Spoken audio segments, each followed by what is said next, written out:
Hello everyone, আমার নাম অনির্বাণ। আজকের এই ভিডিওতে আমি তোমাদের সাথে লাস্ট এক মাসে আমার স্টক ফটোগ্রাফির কত আর্নিং হয়েছে তা শেয়ার করব।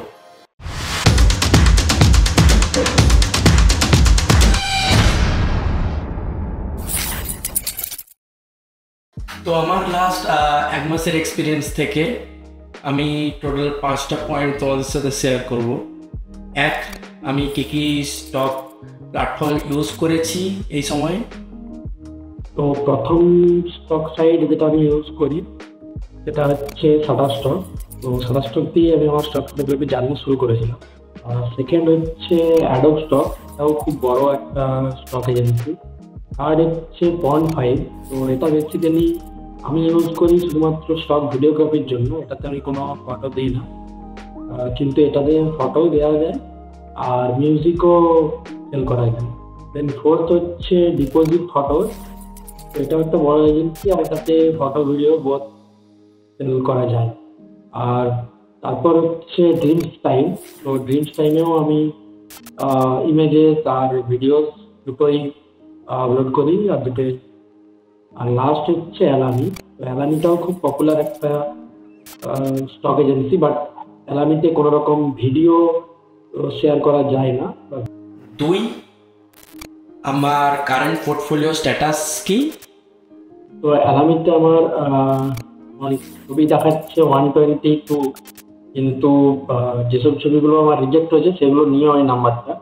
আর অনলাইনে আছে টোটাল 77 ইমেজেস আর পেন্ডিং আছে 10টা। তো টোটাল 87 ইমেজেস। আর ড্রিমস টাইমে আছে 128 ইমেজেস অনলাইন, ইমেজ আর ভিডিও। আর আনফিনিশড ফাইল আছে যেগুলো আমি এখনো সাবমিট করিনি, সেগুলো হচ্ছে 28।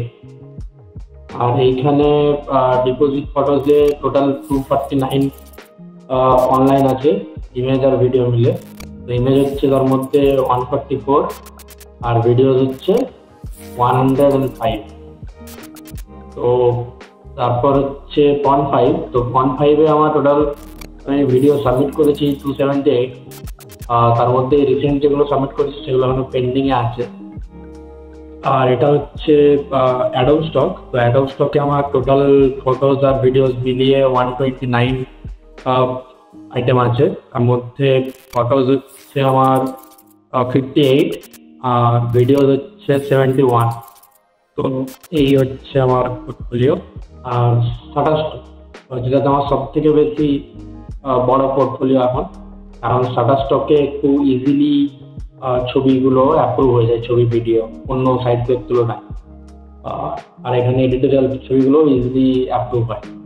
আর অ্যাডোব স্টকে আমরা এডিটোরিয়াল ছবি মানে দিতে পারি না, সাবমিট করতে পারি না একটা টাইমের পর, যখন ক্রিয়েটারগুলো বা প্রোফাইল অনেক বড় হয়ে যায় তারপরেই এডিটোরিয়াল ছবি সাবমিট করার বা ভিডিও সাবমিট করার অপশন আসে। প্রথম থেকে আসে না, বাট এখানে থাকে এডিটোরিয়াল আর ইয়ে। আর এই যে ছবিগুলো আছে প্লেসের ছবি, এগুলো কুম্ভ মেলার ছবি, তো এগুলো সব এডিটোরিয়াল ফটো হিসেবেই দিয়েছি আমি। আর বাকি আরো অনেক ছবি আছে নানা রকম, তো সেই সব নিয়ে এটা আর 489-এর একটা পোর্টফোলিও, যার মধ্যে ইমেজ হচ্ছে 237 আর ভিডিও হচ্ছে 252।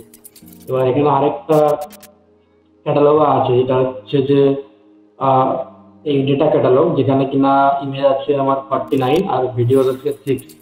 তো এটা বেসিক্যালি এই জিনিসগুলো কোনোদিনও মার্কেট প্লেস থাকবে না, মানে অনলাইন নেই, এগুলো সেল হবে না বা কেউ কোনোদিনও কিনতে পারবে না রয়্যালিটি নিয়ে।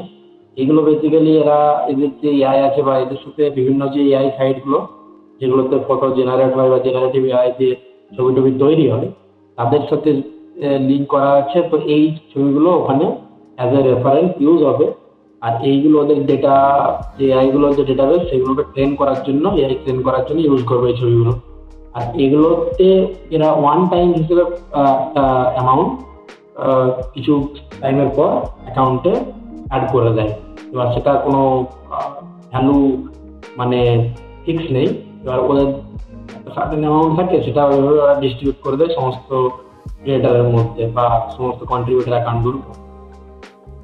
আমি কতটা টাইম স্পেন্ড করেছি এই পোর্টফোলিওটা বিল্ড করতে?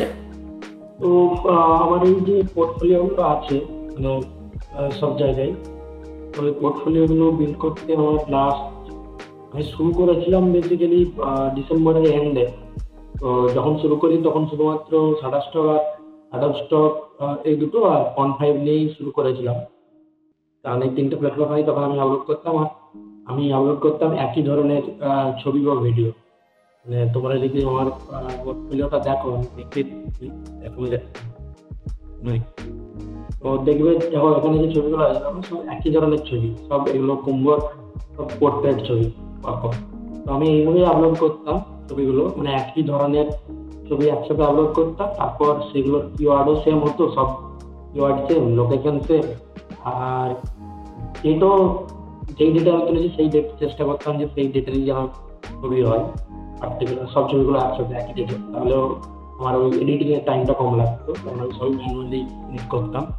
যেমন দেখতে হচ্ছে এটা 14 জানুয়ারি ইমেজ, তো এটাও 14 জানুয়ারি, এটাও। তো এগুলো সবগুলোই কারণ এগুলো এডিটোরিয়াল, তো ওই জন্য আমার ডেট, দেখো ডেট আর লোকেশন আর একদম প্রপারলি লেখা আছে, আর তার সাথে ডেসক্রিপশন লেখা আছে ছবিটা।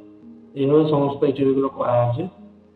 তো এইভাবে আবার যখন আমি ব্রিজের ছবিগুলো দিয়েছি তখন একসাথে ব্রিজের ছবিগুলো দিয়েছি। তো ওইভাবেই করি আমি যে কোনো পোর্টফোলিও। আবার যখন এখানে আমি এই স্পাইডার ওয়েবের ছবিগুলো দিয়েছি তখন এগুলো এইভাবে দেওয়া আছে, এগুলো কমার্শিয়াল ছবি হিসেবে। তো এইভাবে করলে কি হয় না, আমি আর এই যে ছবিগুলো, না আমি যখন এখানে স্পাইডার ওয়েব দিচ্ছি, আমি কিন্তু বাকি আমার যে 6টা সাইট আছে সেখানেও কিন্তু আমি স্পাইডার ওয়েবের ছবিগুলো আপলোড করছি। মানে ধরো আমি সাপোজ আমি যখন 10টা ছবি বা 10টা ভিডিও আপলোড করছি, তো আমি 6টা প্ল্যাটফর্মেই সেই 10টা ছবি বা 10টা ভিডিও একই দিনে একই সাথে আপলোড করতাম, যাতে আমার ওই ডেসক্রিপশন লেখার টাইম, কিওয়ার্ডের টাইম সবগুলো সেভ হয়। তো ওইভাবেই আমি করি। আর মোটামুটি আমার এই টাইমটা লেগেছে ধরতে পারো ডিসেম্বরের এন্ড থেকে এখন অবধি। বাট অ্যালামি আর ড্রিমস টাইম আর ডিপোজিট ফটোজ এইগুলো আমি রিসেন্টলি শুরু করেছি, এগুলো এখন হয়তো 1 মাসও হয়নি। এই জন্য এখানে পোর্টফোলিও সাইজটাও কম, বেশ ছবি নেই স্টকে। কারণ আমি রিসেন্ট এগুলোতে বেসিক্যালি আমি কুম্ভের যে ছবিগুলো আর ভিডিওগুলো ছিল সেগুলোই আপলোড করেছি লাস্টের সাথে। তারপর নতুন কিছু আর আপলোড করিনি। মানে আগের যেগুলো আমি অলরেডি পোর্টফোলিও বিল্ড করে রেখেছি, ফন্ট 5 বলো বা স্টকে বলো, এগুলো কিন্তু অনেকই এখানে বাকিগুলোতে নেই। আর চা আদেও কি এই যে সময়টা আমি দিয়েছি সেটা কি আদেও কাজ করেছে কিনা? 5, আর মোস্ট ইম্পর্ট্যান্ট থিং, কি আমি কত টাকা আর্ন করতে পেরেছি এই 1 মাস টাইমে স্টক ফটোগ্রাফি থেকে। তো 4 আর 5 নম্বর যে কোশ্চেন, যাদেরও কি আমাদের টাইম দেওয়া উচিত বা আমি যে টাইমটা ইনভেস্ট করেছি সেটা কি দেওয়া উচিত, আর 5 আমি কত ইনকাম করেছি। তো এখানে দেখতে পাচ্ছ অ্যালামিতে আমার 77টা ছবি আছে এখন, আমার সেল হয়েছে 0। তো 0 সেল এখন অবধি। তো দেখে মনে হবে যে কোনো কিছু 0 সেল। আর ড্রিমস টাইম এখানেও 128 ফাইল আছে, 0 সেল, কোনো কিছু সেল হয় না এখন অবধি। আর ডিপোজিট টাইমেও দেখতে পারো যে 0 সেল, কোনো কিছু সেল হয়নি এখন অবধি। আর ডাউনলোড সব 000, ভিউ কিছু কিছু এসছে বাট সবই 0।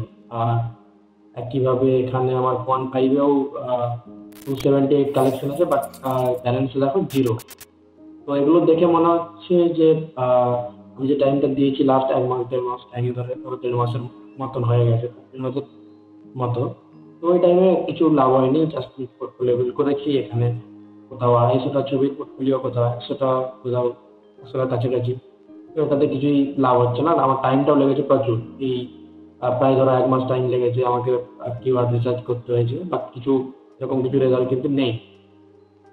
এবার হচ্ছে শাটার স্টক। এবার শাটার স্টকে দেখো, শাটার স্টকেও তেমন বিশেষ কিছু নেই। জাস্ট 9টা ছবি সেল হয়েছে, ডাউনলোড হয়েছে, আর সেটাতে খুবই মিনিমাম একটা অ্যামাউন্ট, জাস্ট $1.42 এসেছে।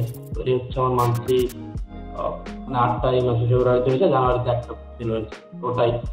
এবার এখানে যদি একটা জিনিস ভালোভাবে লক্ষ্য করে দেখো, তো আমি এখানে দুটো আলাদা ক্যাটাগরি বানিয়ে রেখেছি। একটা এরিয়ালের মধ্যে ডোনের ছবি কিছু ছিল আমার, তো ডোনের ছবি একটা 3বার সেল হয়েছে। তো বেসিক্যালি একটা ছবি, এই ছবিটা, তো আমি দেখিয়ে দিচ্ছি ছবিটা। এই ছবিটা 3 জায়গাতে ডাউনলোড হয়েছে। এবার অ্যামাউন্ট বেশি না, ওই 10 সেন্ট করে বিক্রি হয়েছে 3বার, তো টোটাল $0.30 দেখাচ্ছে।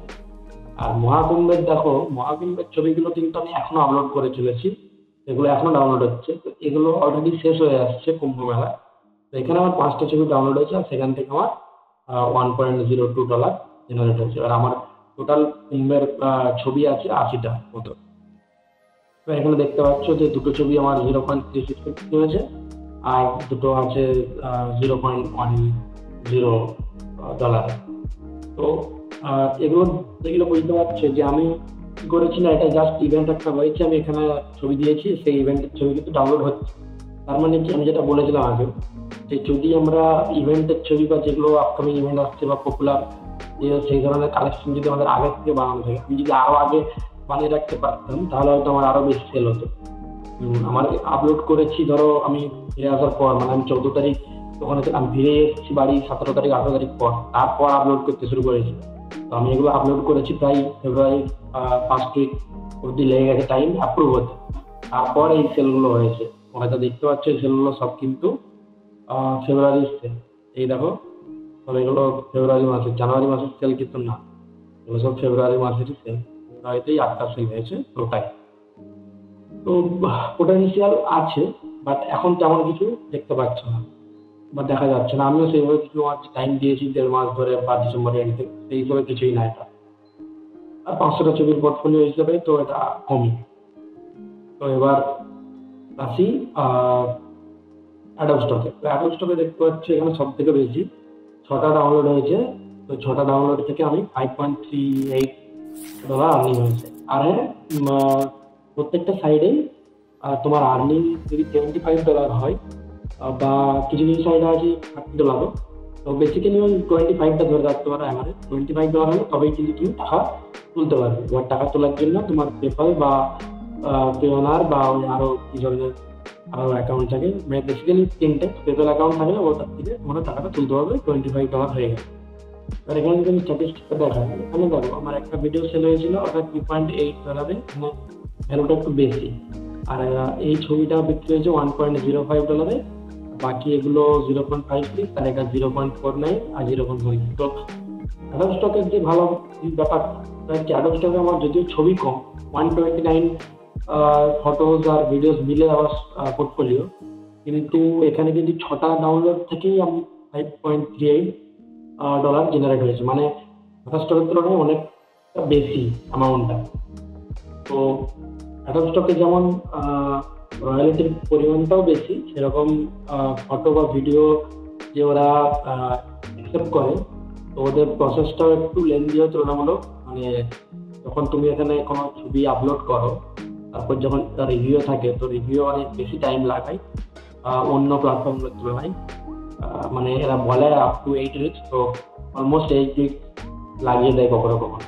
তো মোটামুটি 1 মাসের ওপরে টাইম লাগেই বেশিরভাগ সময়। এবার তুমি যদি একটা টাইমের পর ফ্রিজ হয়ে যায়, তখন ওটা তাড়াতাড়ি হয়। এটা ধরো একটা রিমাইন্ডার দিয়ে রেখেছে যে এটা প্রপার্টি রিলিজ করো, বাট এটা তো প্রপার্টি রিলিজ করতে পারবো না, তো এটা হবে না।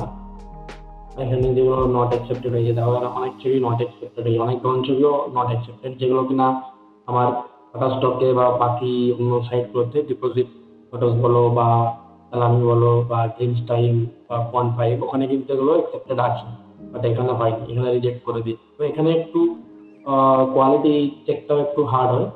বাট এই হচ্ছে তাহলে আমার স্ট্যান্ডিং পয়েন্ট।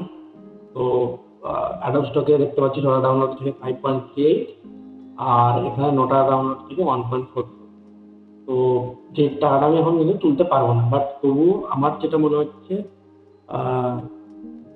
একটা সার্টেন টাইমের পর আর একটা ভালো পোর্টফোলিও বিল্ড হয়ে যাওয়ার পর, আর ভালো পোর্টফোলিও বলতে আমি বলছি মিনিমাম 5,000 ফটো আর ভিডিওর কালেকশনের একটা পোর্টফোলিও, তারপর কিনতে একটা পোটেনশিয়াল আছে আমার যতদূর মনে হচ্ছে, যেটাতে একটা মান্থলি হিসেবে আসতে পারে। তো অলরেডি আমি তোমাদের সাথে আমার স্ক্রিন রেকর্ডিং এর মাধ্যমে আমার কারেন্ট যে পোর্টফোলিও স্ট্যাটাস বাকি সব ডিটেলস শেয়ার করলাম, কিন্তু কিছু জিনিস যেগুলো তোমাদের সাথে শেয়ার করা উচিত। তো ফার্স্ট হচ্ছে কি কি মিস্টেক যেগুলো আমি করেছি, যেগুলো তোমাদের অ্যাভয়েড করা উচিত। এক হচ্ছে যে তোমরা যখন ছবিগুলো আপলোড করবে, কোন ছবিগুলো এডিটোরিয়াল আর কোন ছবিগুলো কমার্শিয়াল দেবে। তো বেসিক্যালি যে কোনো ছবিতে যেইগুলোতে ধরো হিউম্যান সাবজেক্ট আছে, মানে কোনো মানুষের ছবি বা কিছু আছে, বা কোনো প্রপার্টি, ধরো এমন কোনো বাড়ি ঘর বোঝা যাচ্ছে ক্লিয়ারলি, বাস একটা দেয়াল না, ধরো বাড়ি পুরো বাড়িটাই আসছে কারো, এই ধরনের যদি ছবি হয়, বা কোনো লোকজন আছে, একজন বা একের বেশি লোকজন আছে যাদের মডেল রিলিজ তোমাদের কাছে নেই, তো সেই ধরনের ছবি যদি তোমরা কমার্শিয়ালে আপলোড করো তো সেগুলো রিজেক্টেড হয়ে যাবে বা ভেরিফাই হবে না, সেগুলোর জন্য মডেল রিলিজ বা প্রপার্টি রিলিজ করতে হবে।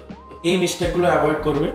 এবার ধরো তোমরা কোনো স্ট্রিট ফটোগ্রাফি বা কোনো ইভেন্ট ফটোগ্রাফি, ধরো কারেন্ট ইভেন্ট কিছু চলছে, যেমন মহাকুম্ভ চলছিল বা যে কোনো স্ট্রিট অ্যাক্টিভিটি বা যেগুলো নিউজ রিপোর্টেজ টাইপের যেসব ইভেন্ট হচ্ছে, সেই ধরনের ছবি দিচ্ছ, তো সেখানে তো আমাদের সম্ভব না যে কোন মানুষটা বা তার কাছ থেকে আমি গিয়ে আমি তার মডেল রিলিজ সাইন করাবো বা প্রপার্টি রিলিজ করাবো। এইসব ধরনের ছবি সবসময় এডিটোরিয়ালে দেবে। আর এডিটোরিয়ালে ছবি দেওয়ার সময় সবসময় মাথায় রাখবে যে সেই দিনের ডেট, মানে ডেসক্রিপশনের মধ্যে এগুলো মেনশন করতে হবে, ডেট আর লোকেশন, আর ভালোভাবে ডেসক্রিপশনে লিখতে হবে যে ইভেন্টটা কী ছিল বা ব্যাপারটা কী, যদি কোনো রিপোর্টেজ টাইপের হয় বা সেই ধরনের ছবি হয়। Second, commercial. এবার কমার্শিয়ালে আমরা সমস্ত ধরনের ছবি দিতে পারবো যেখানে মানুষজন বা হিউম্যান সাবজেক্ট নেই বা এই ধরনের ছবি নেই। এবার হিউম্যান সাবজেক্ট আছে বা মডেল রিলিজ করে মডেল শ্যুট করে আমরা সেই ধরনের ছবিও অ্যাজ এ কমার্শিয়াল ইউজ করতে পারি, কিন্তু সেক্ষেত্রে আমাদের মডেল রিলিজ বা প্রপার্টি রিলিজ করতে হবে। এই টপিকটা একটু ডিটেলসে বানাতে হবে, তো এটা আমি অত ডিটেলসে এখন আর বলছি না। পরে যদি তোমরা কমেন্ট করো বা জানতে চাও সেটা আমি পরে বানিয়ে দেবো আরও ডিটেলসে, এই এডিটোরিয়াল আর কমার্শিয়াল ফটো ব্যাপারে স্টক ফটোগ্রাফিতে, আর কীভাবে আমরা আপলোড করতে পারি। দুই হচ্ছে যে আমরা কি টপিক চুজ করব, মানে স্টক ফটোগ্রাফির জন্য বা ভিডিওগ্রাফির জন্য আমরা কি ধরনের টপিক সিলেক্ট করব। তো টপিকের জন্য এক হচ্ছে যে ট্রেন্ডিং আপকামিং ইভেন্টস, মানে যে কোনো trending events all over world যা আসতে চলেছে, সেই ধরনের টপিকের ওপর তোমাদের অলরেডি কালেকশন বানিয়ে রাখতে হবে। দুই, তোমরা প্রোডাক্ট শ্যুট করতে পারো, বিভিন্ন ধরনের ফুড ফটোগ্রাফি করতে পারো, এগুলো খুব হাই সেলিং স্টক ডিমান্ড থাকে সবসময়, ফুড ফটোগ্রাফির ডিমান্ড বেশি থাকে।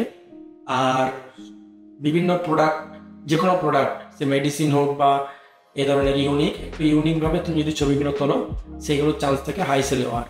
আর কোনগুলোর কম্পিটিশন বেশি অথচ সেল কম হয়, সেগুলো হচ্ছে নেচার।